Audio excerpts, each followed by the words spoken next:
In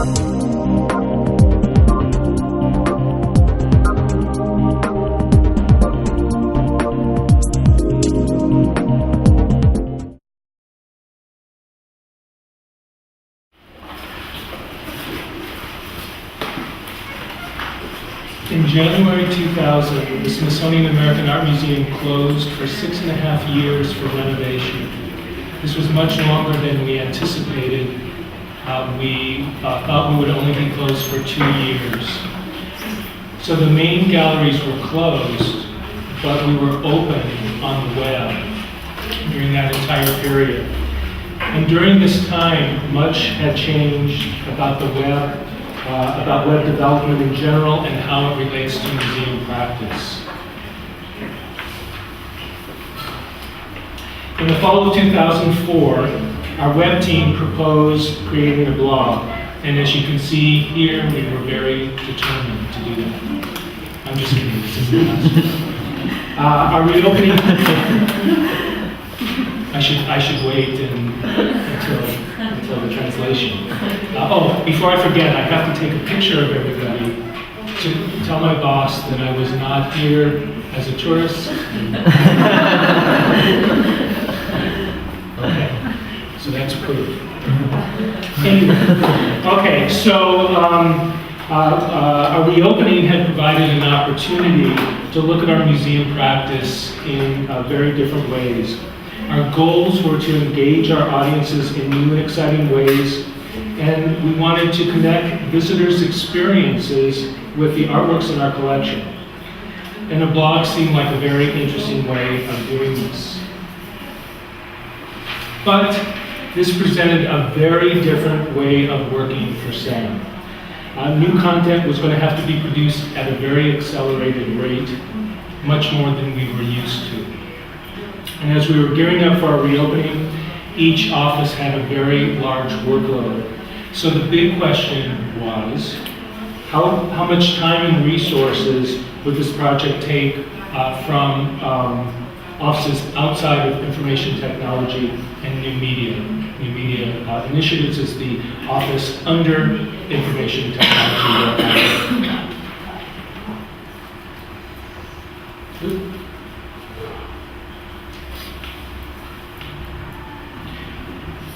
Right, okay. So Bill Taylor, who is editor of Fast Company magazine and author of a book called Mavericks at Work, Why the Most Original Minds in Business Win, has posed an interesting question. How can we be both a disruptor and a diplomat? That is, how could we propose something very radical and very revolutionary for the museum and yet be sensitive to our organizational environment? On the one hand, we wanted to engage audiences to create online dialogues about our artworks. And I should also say that a lot of the slides are artworks from our collection. This is a piece by Paul Cadmus called Bar Italia. So we wanted to engage new audiences in new ways, yet we wanted to be sensitive to the way that our museum worked and to the comfort level within our museum.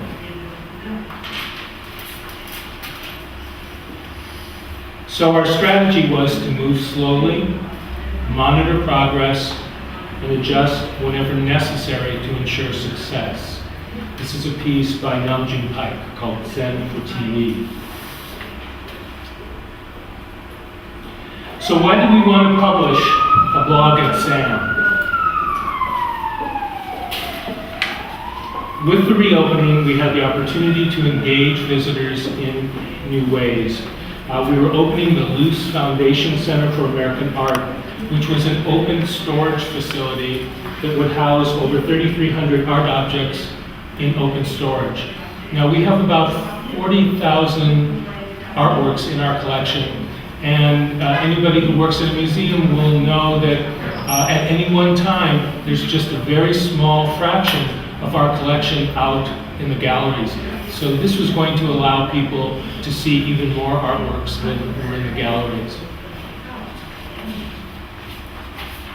In addition, we were opening the London Conservation Center, which would allow visitors to see how we conserve artworks in an open laboratory and studio. So people could watch the conservators conserve art.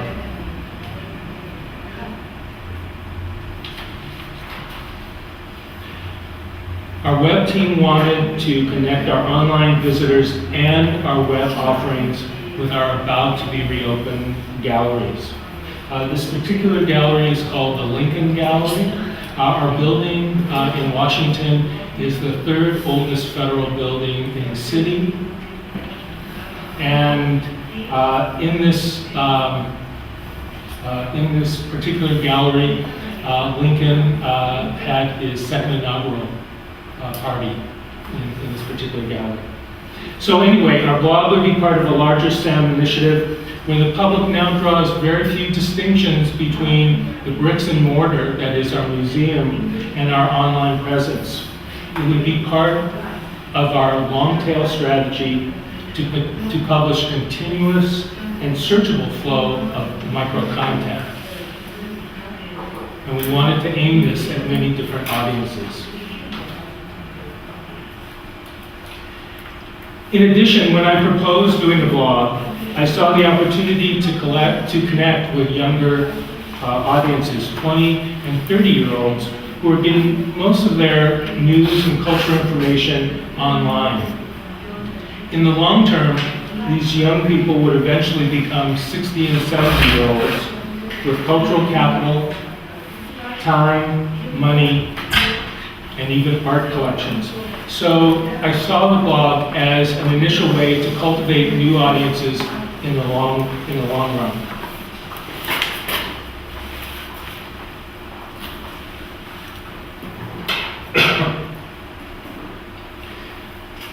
So the project fit well within our museum's mission to connect Americans' experiences with our artworks.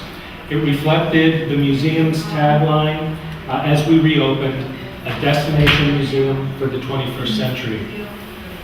So connecting our collection and museum activities with the social network known as the blogosphere would bring new audiences to our museum's websites, and we wanted to use viral marketing, that is, to create a buzz as we readied the museum for its debut. So how did we go about proposing to do this project within SAM? Well, it wasn't exactly like this, and it wasn't exactly like this either. First, we began by assembling a blog team, and as you can see, we were very methodical in our practice. Of course, I'm kidding here. This is way too many people to run a blog. Our initial blog team included the Chief of Information Technology, the Jefe of Information Technology, the Head of New Media Initiatives, and myself, lead producer in New Media. We also asked our head curator, who was a key authority, of course, on our collection, to join us to evaluate blog stories. And having her on board and excited about the project helped give the blog credence within the museum. So by having our head curator sign on to this project, it gave a signal to the rest of the museum that this was important. Our publications department would edit each post, and I should point out that our web editor is in the publications department in our museum. Sometimes they're in information technology, but at our museum they're in the publications department. And this also would add to the comfort level because the publications department has been responsible for the museum's voice throughout the history of the museum. Once the project was initially approved, we hired an outside writer with both blogging and art history experience to be our main blogger. And I'll talk about that more in a minute.